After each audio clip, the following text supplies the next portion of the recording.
तो आदाब, नमस्कार, गुड इवनिंग, सत श्री अकाल। एक बार फिर आप तमाम लोगों का स्वागत है क्राइम तक की कहानी के इस एपिसोड में। उम्मीद है पूरी फैमिली अच्छी होगी, अपना और अपनों का ख्याल रख रही होगी।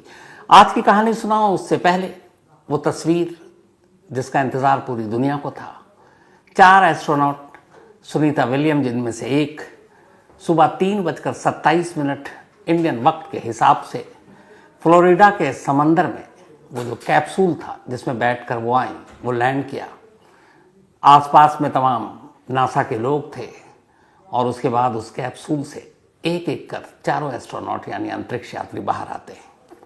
सुनीता विलियम जिस तरीके से बाहर आई, उन्होंने वेव किया, मुस्कुरा रही थी। लेकिन जैसा मैंने आपको कल बताया था कि अभी उन्हें फिर से चलना सीखना पड़ेगा। अभी उनका अब रिहैब होगा, ट्रेनिंग दी जाएगी, मेडिकल एग्जामिनेशन, बहुत सारी चीज़ें। इसके बाद फिर जॉन स्पेस सेंटर पहुंचाए गए सारे एस्ट्रोनॉट और वहाँ भी सबने मुलाकात की। तो जो कल वक्त आपको कहानी में पूरा मैंने बताया था, जिस हिसाब से इसमें सेकंड तक को काउंट किया जाता है, और मौसम भी साफ था, मौसम ने साथ दिया। अगर आप देखेंगे जब वो पैराशूट खुला, 4 पैराशूट खुलने थे, चारों खुल गया और फिर लैंडिंग हुई। उस वक्त आसमान देखिए बिल्कुल साफ था और जिस जगह पर लैंडिंग होनी थी उसी जगह पे हुआ। आसपास में बचाव दल और बाकी लोग मौजूद थे। फिर एक बड़े शिप में के करीब लाया गया उस कैप्सूल को और फिर दरवाज़ा खुला और उसके बाद सुनीता विलियम बाहर आई। 3:27 उस वक्त इंडिया में हो रहा था, सुबह के। तो इस तरीके से 9 महीने और 13 दिन के बाद आखिरकार अपने घर, अपने देश, इस धरती पर, इस दुनिया में, इस पृथ्वी पर सुनीता विलियम्स और उनके 3 साथी लौट आए। अब उनकी जगह पर 4 और लोग इस वक्त अंतरिक्ष में हैं। तो अब सुनीता विलियम धरती पर रहेंगी और जब जब वो आसमान की तरफ देखेंगी, यकीन मानिए उन्हें वो ISS और वो स्पेस ज़रूर दिखाई देगा और फिर उनकी तमाम यादें उनके जहन में गूंजेंगी जो उन्होंने 9 महीने और 13 दिन वहाँ बिताए। वो खूबसूरत सारी यादें होंगी। हम आप सिर्फ बातें कर सकते हैं, सोच सकते हैं कि इस धरती के ऊपर की दुनिया कैसी है। तो खुशनसीब लोग होते हैं वो जो स्पेस या फिर मून तक चले जाते हैं और वहाँ की भी दुनिया देख कर आते हैं। तो एक अच्छा अंत हुआ, घर वापसी हुई, सकुशल वापसी हुई। अब आते हैं आज की कहानी के ऊपर। बहुत सारी कहानी आपको सुनाई, कई बार ये मैं डायलॉग मार चुका हूँ, लेकिन कुछ कहानियाँ ऐसी आती हैं जो दिमाग को झकझोर कर रख देती हैं। और एज ए क्राइम रिपोर्टर, मतलब एक क्राइम रिपोर्टर के तौर पर, मैं खुद ऐसी कहानियाँ जब आती हैं तो मुझे लगता है कि कुछ नया है, कुछ अलग है, कुछ डिफरेंट है, तो थोड़ा सा जोश और बढ़ जाता है। अब ये अजीब बात है लेकिन क्या कीजिएगा, पेशे की मजबूरी है। कल रात से खबर आ रही थी मेरठ से और वो जैसे जैसे फिर पूरी डिटेल हुई, डिटेल में वो बातें हुई और फिर उस खबर की गहराई में गया और उसके बाद जब सच्चाई सामने आई तो दिमाग घूम गया। मुझे लगा कि वाकई क्या कुछ हो सकता है इस दुनिया में। मेरठ के सिटी SP हैं मिस्टर आयुष।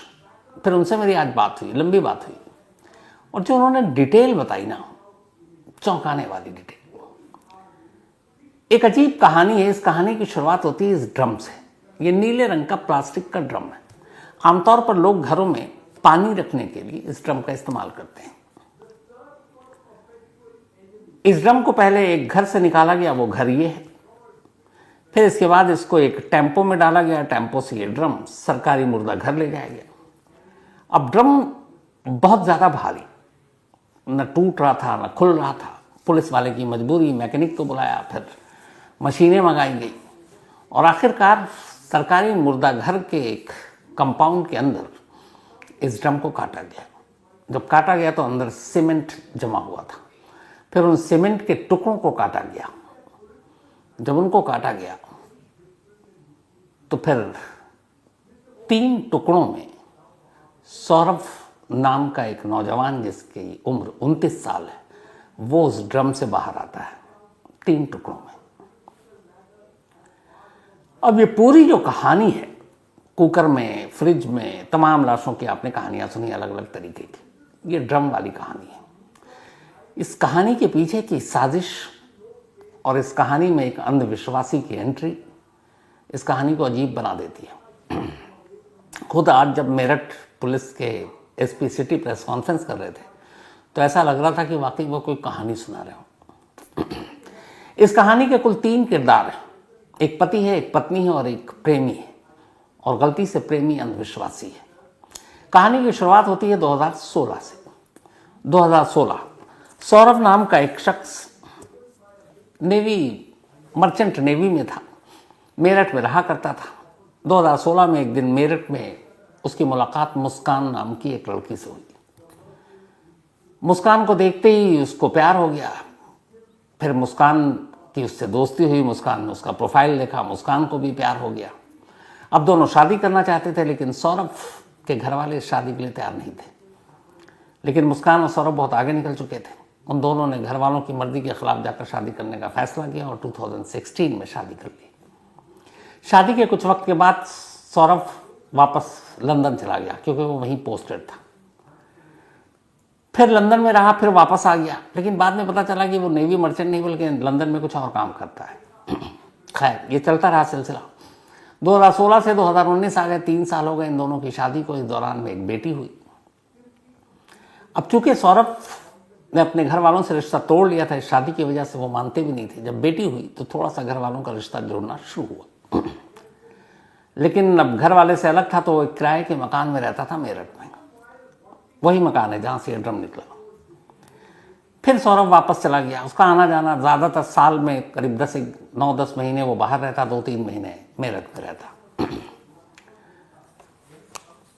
2019 में बेटी होने के बाद फिर 2021 में वो विदेश चला गया। इधर फिर कोरोना आया। अब कोरोना में वापस आया, फिर जाना हुआ। लेकिन इसी दौरान में ये हुआ कि चूंकि ज़्यादातर वक्त सौरभ बाहर रहता, किराए के घर में मुस्कान अकेली रहती। उसकी बेटी थी, बेटी अब धीरे धीरे बड़ी हो रही है, उसको एक प्ले स्कूल में डाल दिया। प्ले स्कूल जाना लाना ये मुस्कान का काम था। ऐसे ही आने और जाने के दौरान एक रोज़ अब मुस्कान की मुलाकात एक लड़के से होती है। उस लड़के का नाम साहिल शुक्ला। दोनों में बातचीत होती है। साहिल भी उसी के घर के आसपास रहता था। धीरे धीरे दोस्ती होती है, दोस्ती प्यार में बदलता है। चूंकि मुस्कान का पति ज़्यादातर बाहर रहता तो घर में कोई था नहीं, वो किराए के घर में अकेली रहती, तो अब दोनों खुलकर घर में मिलने लगे। 1-2 बार उन घर के अंदर ड्रिंक करते हुए भी मकान मालिक ने देख लिया। मकान मालिक को बड़ा अजीब लगा कि ये कौन लड़का है जो अक्सर घर में आता है, देर देर तक रुकता है। इसी दौरान में 2021 में सौरभ लौट आता है लंदन से। मकान मालिक उसे बता देता है कि तुम्हारी गैर हाजिरी में एक लड़का आता है और मैंने देखा तुम्हारी बीवी उसके साथ शराब भी पी रही थी। तो सौरभ अपनी बीवी के मोबाइल को उठाता, उसमें चैट देखता, उसके चैट पढ़ता है साहिल के साथ, समझ जाता है दोनों के रिश्ते क्या हैं। वो अपनी बीवी को समझाता है, बीवी मानती नहीं है, दोनों में झगड़ा होता है। फिर झगड़ा इस कदर बढ़ता है कि साहिल मुस्कान से तलाक लेने का फैसला कर लेता है।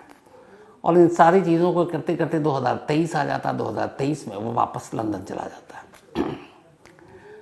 अब इस बार लंदन गया तो पूरे 2 साल के लिए गया, 2 साल तक लौटा नहीं। इधर मुस्कान और साहिल का रिश्ता दिन ब दिन मजबूत होता जा रहा था। अब हुआ ये कि साहिल की मां नहीं थी और साहिल थोड़ा अंधविश्वासी। उसके घर में वो सारी चीज़ें थी जो एक अंधविश्वास की तरफ इशारा करती थी। साहिल की मां की मौत हो चुकी थी, लेकिन साहिल ने एक नंबर ले रखा था मोबाइल पर और उसमें एक अकाउंट खोल रखा था, और वो अकाउंट उसने अपनी मां के नाम पर खोल रखा था। और उस अकाउंट से वो स्नैपचैट करता अपनी मां से, यूं ही माँ ये है वो है। आप लोगों में से बहुत सारे लोगों ने शायद एक फिल्म आई थी अल्लू अर्जुन की, डीजे, बहुत ही मशहूर फिल्म थी, मैंने कई बार देखी। उस फिल्म में जो एक कैरेक्टर है वो अपनी माँ से बात करता है। सेम यहाँ पे साहिल का था कि वो स्नैपचैट के जरिए उसे लगता है कि उसकी माँ उससे बात कर रही है। धीरे धीरे जब नज़दीकी आई तो मुस्कान को ये बात पता चली। मुस्कान साहिल को पसंद भी करती थी। मुस्कान ने एक खेल खेला। उसने अपने भाई के नंबर पर एक सिम लिया, उसमें एक अकाउंट खोला स्नैपचैट का, और उस स्नैपचैट के जरिए अब वो साहिल के उस अकाउंट पर मैसेज करने लगी जो उसे लगता था कि उसकी माँ का अकाउंट है। और उस अकाउंट में अपनी तरफ से मुस्कान ये कहती कि ये लड़की खुद के बारे में साहिल को कि वो लड़की मुस्कान बहुत अच्छी है तुम्हारी ज़िंदगी में, तुमको बहुत खुश रखेगी, उसका ख्याल रखना, उसको कभी छोड़ना मत, धोखा मत देना। अब ये सारे चैट पढ़ के उधर चूंकि वो अंधविश्वास का मारा साहिल, उसे लगता कि ये माँ उससे बातें कर रही है और माँ उसे बता रही है मुस्कान के बारे में। तो ये सारी बातें सुनकर माँ की तरफ से उसको मुस्कान से और भी ज़्यादा प्यार हो गया। अब उसके दिल में आया कि मुस्कान से ही शादी करेंगे, किसी और से नहीं। इधर साहिल की वजह से लड़कर सौरभ लंदन जा चुका था। स्नैपचैट ने उनको और करीब कर दिया था। धीरे धीरे अब नज़दीकियाँ बढ़ती गईं। अब आलम ये हो गया कि साहिल बर्दाश्त ही नहीं कर रहा था कि वो मुस्कान अलग रहे और वो सौरभ की पत्नी बनकर रहे। एक दिन उसने कहा कि तुम सौरभ को डिवोर्स दो और मुझसे शादी करो। फिर उसने कहा कि डिवोर्स देने का फ़ायदा नहीं, कि वो डिवोर्स दोगे तब भी वो आसपास ही रहेगा, तो एक काम करते हैं। उसने कहा सौरभ का वध कर दो, यानी कत्ल। ये वध शब्द का भी इस्तेमाल डीजे फिल्म में हुआ था। अब इधर कहानी यूँ आगे बढ़ रही थी कि मुस्कान भी अब सौरभ से पीछा छुड़ाना चाहती थी। साहिल के पास और करीब आकर अब उसने साहिल की बातों में आकर तय कर लिया कि सौरभ को रास्ते से हटा देते हैं और उसका कत्ल करेंगे। और कत्ल करने के बाद अब साहिल इस बात पे खुश कि मुस्कान उसकी होगी, दोनों शादी कर लेंगे। अब दोनों ने प्लानिंग करनी शुरू की। यहाँ से कहानी देखिएगा कि अभी कत्ल हुआ नहीं है, साहिल और अभी मुस्कान को पता नहीं है कि सौरभ कब आएगा इंडिया, लेकिन प्लानिंग शुरू होगी कि अच्छा कैसे मारेंगे। तो अलग अलग तरीके उन्होंने गूगल में सर्च करना शुरू किया। फिर ये हुआ कि नहीं, बेहोशी की दवा देंगे और उसके बाद उसे चाकू से मार डालेंगे। तो बेहोशी की दवा कौन सी होगी, उस पर गूगल में पूरा सर्च किया। फिर हुआ कि चाकू से मारेंगे तो चाकू तो बड़ा होना चाहिए। तो साहिल ने भेजा मुस्कान को, जाओ शॉप जाओ और 2 चाकू खरीदो बड़े बड़े। वो दुकान में गई, 2 बड़े चाकू खरीदे। दुकानदार ने पूछा इतने बड़े चाकू क्यों चाहिए? उसने कहा मुर्गा काटना है इसलिए चाहिए। 800 रुपये के 2 चाकू ले आई। अब ये हुआ कि चलो कत्ल तो हो जाएगा, लाश का क्या करेंगे? तो पहले दोनों ने प्लान बनाया कि लाश को कहीं दफना देंगे किसी सुनसान जगह पर। और वैसे भी सौरभ के घर वाले सौरभ से उतना करीबी तो रखते नहीं है, शादी की वजह से नाराज़ थे, तो कोई पूछेगा भी नहीं और पता भी नहीं चलेगा लंदन में है कि यहाँ है, तो कौन उसकी खबर लेगा। तो लाश को दफना देंगे, दुनिया को भनक नहीं लगेगी। अब ये था कि लाश को कैसे दफनाना है, कितने नीचे दफनाना है, क्या तरीका होता है, ये पता नहीं। तो अब क्या करें ये? तो उन्होंने कहा कि चलो अपने कुछ दोस्तों से पूछते हैं। अब लेकिन दोस्तों से डायरेक्ट पूछेंगे कि लाश को दफनाना, पकड़े जाएंगे।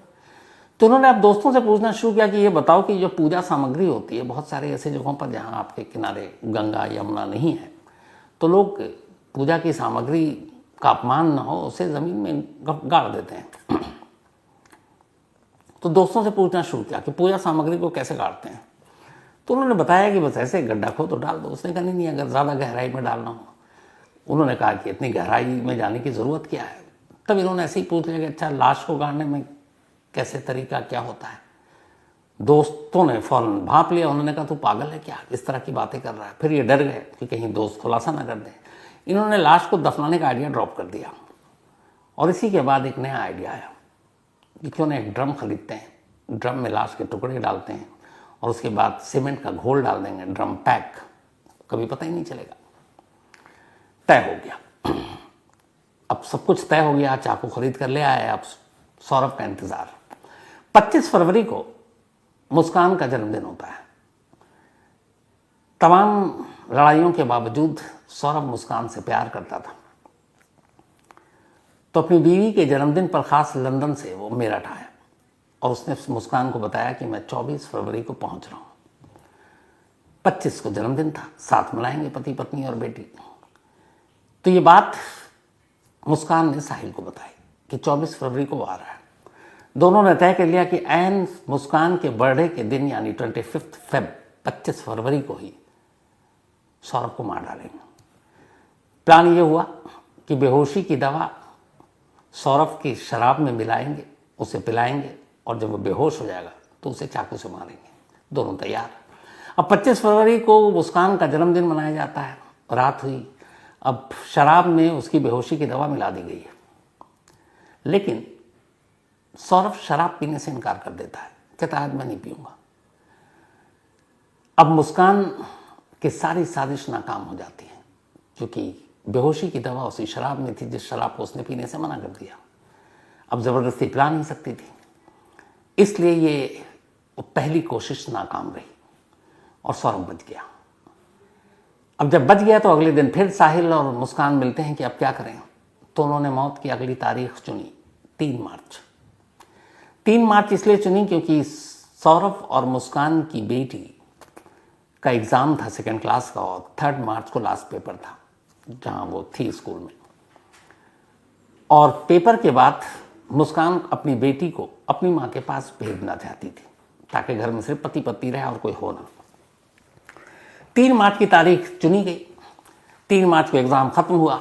अपनी बेटी को मुस्कान ने अपनी माँ के घर छोड़ दिया जो उसके घर से कुछ दूरी पर रहा करती थी। अब घर में सिर्फ सौरभ और मुस्कान। साहिल ने आइडिया दिया, मुस्कान ने उस पर काम करना शुरू किया। रात आया। अब ये हुआ कि रात आने के बाद जब रात आई कि कहीं इस बार भी शराब पीने से मना न कर दे, तो मुस्कान ने एक खेल खेला। उसने सौरभ का सबसे पसंदीदा खाना बनाया और सौरभ को कोफ्ता बहुत पसंद था। उसने उस कोफ्ते में बेहोशी की दवा मिला दी। रात करीब 9:30 बजे सौरभ ने खाना खाया। धीरे धीरे वो नींद की आगोश में चला गया, बेहोश हो गया। 12 बजे के आसपास अब मुस्कान ने साहिल को फ़ोन किया और कहा कि वो बेहोश हो गया, घर आओ। साहिल घर पहुंचता है। दोनों चाकू निकाले जाते हैं। अब मुस्कान साहिल से कह रही है कि तुम मारो। साहिल अंधविश्वासी प्रेमी है, वो कहता नहीं, अपने पति का वध तुम करोगी। पहला वार, पहला खंजर इसके सीने में तुम उतारोगी। मुस्कान की हिम्मत जवाब दे जाती है, लेकिन वो कहता तुम ऐसा करोगी। वो मुस्कान के हाथ में खंजर देता है, वही चाकू उसके सीने के करीब ले जाता है। मुस्कान खंजर को पकड़े हुए, उसके बाद अचानक साहिल उसी हाथ पर जोर से हाथ मारता है और फिर खंजर सीने के अंदर उतर जाता है। थोड़ी देर में सौरभ की मौत हो गई। मौत के बाद अब अंधविश्वासी प्रेमी साहिल उसकी दोनों हथेलियों को काट देता है। काटने के बाद अब वो सर को धड़ से अलग करता है। 2 बैग पहले से खरीद कर लाए थे। एक बैग में सर और दोनों हथेलियां रखता है, एक बैग में धड़ रखता है। धड़ वाला हिस्सा बैग में डालकर मुस्कान के ही बेड के नीचे रख देता है और जो जिसमें सर और हथेलियां थी उसे बैग में बंद कर साहिल रात के 3 बजे उस बैग के साथ अपने घर चला जाता है जो कि पड़ोस में था। अब इधर घर में अकेली है मुस्कान, उसी कमरे में जिस बेड के नीचे उसके पति का धड़ है। लेटने की, सोने की कोशिश कर रही है, नींद नहीं आ रही है, डर लग रहा है। वो साहिल को फ़ोन करती है कि मैं यहाँ अकेले नहीं रह पाऊंगी, मुझे डर लग रहा है। साहिल कहता है मेरे घर आ जाओ। वो रात को फिर साहिल के घर पहुँचती है, दोनों सो जाते हैं। सुबह होती है। अब सुबह वही बैग लेकर साहिल वापस घर आता है। उसके बाद मुस्कान से कहता है तुम मार्केट जाओ, सीमेंट लेकर आओ। वो जाती है, एक बोरी सीमेंट लेकर आती है। कहता है एक बोरी से कुछ नहीं होगा, और लो। फिर वो दोबारा जाती है और सीमेंट लाती है। इसके बाद ड्रम पहले से ही घर में लेकर रखा हुआ था, उस ड्रम को लिटाते हैं। उसके अंदर जिस्म के 3 टुकड़े थे, सर, धड़ और दोनों हथेलियाँ, उसको डालते हैं। सीमेंट की बोरी पलटते हैं, उसमें पानी डालते हैं और पूरा ड्रम जो है वो फुल कर देते हैं सीमेंट और पानी से, और साथ में लाश। इसका ढक्कन बंद कर देते हैं। ड्रम को उसी कमरे में छोड़ देते हैं।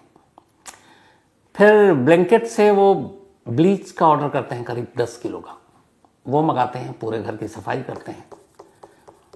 पहला जो साजिश का हिस्सा था वो यहाँ ख़त्म हो जाता है। अब इसके आगे की प्लानिंग भी पहले से थी। ये सब करने के बाद अब शाम हो गई 4 मार्च की। 4 मार्च को दोनों एक कैब बुक करते हैं और उस कैब में बैठकर वहाँ से शिमला के लिए निकल जाते हैं।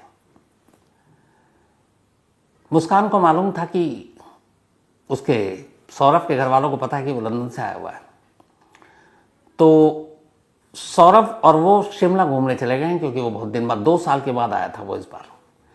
सौरभ के कत्ल के बाद उसका मोबाइल अब मुस्कान के कब्जे में था, तो साहिल के साथ कैब पर निकलती है और सौरभ के मोबाइल से सौरभ के भाई और बहन को मैसेज करती है कि मैं और मुस्कान शिमला जा रहे हैं घूमने, वहाँ से मनाली जाएंगे और वहाँ से कसौल जाएंगे। उधर से भाई बहन के रिप्लाई भी आ रहे हैं। अब ये दोनों वहाँ से चले जाते हैं शिमला, फिर वहाँ से आते हैं मनाली, फिर जाते हैं कसौल, और इस बीच में होली आ गई। तो बहन और भाई पूछ रहा है, मोबाइल तो उठाना नहीं था क्योंकि आवाज़ से पकड़ी जाती, क्योंकि फ़ोन था मुस्कान के पास, तो सिर्फ मैसेज पर रिप्लाई कर रही थी। तो पूछा गया होली में आओगे, उसने कहा नहीं हम यहाँ घूम रहे, होली में नहीं आ पाएंगे। जबकि बड़ा अटपटा लगा कि होली में क्यों नहीं आ रहे, 2 साल बाद तो देश आया था। तो वो सौरभ के मोबाइल से सबको मैसेज करती रही, रिप्लाई करती रही, बताती रही हम सब ठीक हैं, अभी यहाँ घूम रहे हैं, अभी यहाँ घूम रहे हैं। 14 दिन बीत गए, 18 मार्च की तारीख आ गई। कुल 84,000 रुपये थे जो मुस्कान घर से लेकर निकली थी, कुछ पैसे साहिल के पास थे, वो सब खत्म हो गए। अब उसे पता था कि सौरभ के अकाउंट में 6 लाख रुपए, लेकिन उसके अकाउंट से पैसा निकालने में उसे मुश्किल हो रही थी, पता ही नहीं था कैसे निकालें। 18 मार्च को उसने अपनी माँ को फ़ोन किया मुस्कान ने। उसने कहा कि माँ ये बताओ कि सौरभ के अकाउंट से पैसे निकालने हैं, कैसे निकालें। माँ चौंकी। उसने कहा कि जब सौरभ तेरे साथ है, तुम लोग शिमला मनाली साथ घूम रहे हो, तो पैसा निकालने का तरीका मुझसे क्यों पूछ रही हो? तुम्हें पैसे की ज़रूरत क्या है, वो तो सौरभ से मांग लो, सौरभ से पूछो कैसे निकालना है। तब मुस्कान के मुंह से निकल गया कि सौरभ तो है नहीं, वो तो मर चुका है। माँ घबरा गई। ये बात वो छुपा सकती थी, लेकिन उसे लगा कुछ गड़बड़ है, क्योंकि होली पर भी नहीं आई, बेटी यहाँ छोड़कर गई हुई है। और पहले रिश्ते के बारे में और डिवोर्स के बारे में भी उन्हें मालूम था कि ये गड़बड़ चल रहा है। तो माँ बाप पुलिस स्टेशन पहुंच गए, मुस्कान के अपने, और जाकर कहा कि ऐसी ऐसी बात है और मेरी बेटी ने ये बताया, और वो 14 दिनों से घर पर भी नहीं है। इस दौरान में पैसे थे नहीं। इत्तेफाक से 18 मार्च को ही मुस्कान साहिल के साथ घर लौट आई। इधर घर लौटती है, उधर पुलिस आती है, घर के अंदर दाखिल होती है। घर के अंदर एक ड्रम था, ड्रम इतना भारी कि पुलिस को शक होता है। तब तक ये सारी बातें सुनकर सौरभ का भाई भी वहां पहुंच चुका था। इन दोनों से पूछताछ होती है, ड्रम को तोड़ने की कोशिश होती, खोलने की कोशिश होती, नाकाम होते हैं। फिर पुलिस वाले टेम्पो बुलाते हैं, उसमें ड्रम को रखते हैं और मुर्दा कर ले जाते हैं पोस्टमार्टम के लिए, ताकि पहले ड्रम खुले। फिर मैकेनिक को बुलाते हैं, मैकेनिक ड्रम को काटता है, फिर पत्थरों को तोड़ता है, क्योंकि वो सीमेंट के घोल से बिल्कुल सख्त हो चुका था। और फिर अंदर से लाश के टुकड़े मिलते हैं, 2 हथेलियां, एक सर और एक धड़, दोनों पैर। जब ये सारी चीजें सामने आ गई तो फिर मुस्कान ने और साहिल ने अपना जुर्म कबूल कर लिया। साहिल का ये कहना था कि उसने ये सब कुछ इसलिए किया क्योंकि मुस्कान को वो पसंद करता था और मुस्कान को उसकी माँ भी पसंद करती थी। वो माँ जो इस दुनिया में नहीं है, जो दिमागी तौर पे वो सोचता था बात करती है, और उसको भड़काने में उस मुस्कान का भी हाथ था, जो उसको चैट करके ये बताती थी माँ बनकर उसकी कि ये लड़की अच्छी है, तुम्हें खुश रखेगी। और वो अंधविश्वासी साहिल इन सारी चीज़ों में आ गया और उसे लगा कि बस ज़िंदगी यही है, इसी से शादी करेंगे। तो इसीलिए उसने सीधे सीधे कहा कि वध करोगे, और वहमी था, अंधविश्वासी था। तो उसे लगा कि अगर पत्नी मारेगी तो फिर ये सारी चीज़ें नॉर्मल हो जाएंगी। दोनों हथेलियाँ भी इसलिए काटा कि उसके हिसाब से दोनों हथेलियों को काटने से जो किस्मत लकीरें हैं, वो सारी चीज़ें जो बाद में शराब पाप बन सकती हैं, वो भी नहीं होगी। तो ये सारी चीज़ों उसने किया। लेकिन इस कहानी का क्लाइमेक्स जानते क्या है? जब पुलिस ने पूछताछ की तो जुर्म तो कबूल कर लिया दोनों ने। मुस्कान से पूछा कि तुम्हारा पति तो तुम्हें डिवोर्स देना चाहता था, तुम आसानी से उससे तलाक ले सकती थी, और तलाक लेकर तुम साहिल से शादी कर सकती थी, तो फिर कत्ल क्यों? मुस्कान ने कहा, मैं साहिल से कभी शादी नहीं करना चाहती थी और न कभी करती। बस एक साथी के तौर पर मुझसे पसंद था और मैं उसके साथ अच्छा वक्त गुजार रही थी। साहिल से पूछा गया, तुमने ये कत्ल क्यों किया? उसने कहा, अगर सौरभ रहता तो फिर उसकी ज़िंदगी नर्क रहती, क्योंकि वो मुस्कान से शादी करता और वो तंग करता। अभी भी शायद साहिल को ये सच्चाई नहीं मालूम कि जिस मुस्कान की वजह से उसने उसके पति का कत्ल किया और करवाया, जिससे शादी करने के लिए, वो मुस्कान कभी उससे शादी करना ही नहीं चाहती थी। अब सोचिए कि अगर ये राज फाश ना होता, ये ड्रम की सच्चाई बाहर ना आती, कुछ दिन बीत जाता और फिर साहिल अगर मुस्कान पर शादी के लिए दबाव डालता, तो क्या इस कहानी का पार्ट 3 शुरू नहीं होता? क्यों पार्ट 3 मैंने कहा? पहली शादी लव मैरिज जो मुस्कान और सौरभ ने की, दोनों ने एक दूसरे को देखा, प्यार हुआ, घर वालों की मर्जी के खिलाफ शादी की, लव मैरिज। लव मैरिज के बाद मुस्कान को फिर लव हुआ साहिल से, लेकिन साहिल से वो शादी नहीं करती। तो जब ये सच्चाई साहिल को पता चलती है इस कत्ल के बाद कि वो उससे शादी नहीं करना चाहती है, फिर एक क्राइम होना तय था।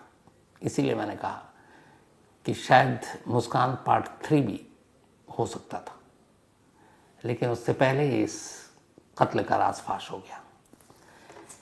क्या क्या दिमाग लगाया और क्या कुछ किया और हाथ क्या आया, दोनों के जिंदगी भर की कैद सलाखें। और उस मासूम बच्ची का क्या, जो सौरभ और सोनिया की थी। बाप का साया माँ ने छीन लिया, माँ कानून की गुनहगार, 4 दीवारी के पीछे उम्र भर, और वो यतीम हो गई एक झटके में।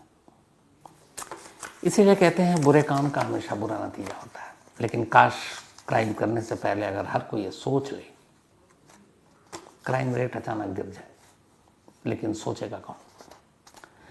तो ये थी आज की कहानी खत्म करूं उससे पहले वही अपना सिलसिला। आज राम प्रसाद, इनका बर्थडे है, हैप्पी बर्थडे राम प्रसाद जी, और ये मोहाली में है।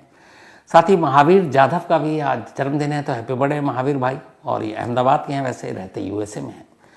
साथ ही मानस सिंह कानियाल, इनका भी बर्थडे है, तो हैप्पी बर्थडे मानस। और ये संजय सिंह कानियाल जी के बेटे हैं, जैनब, इनका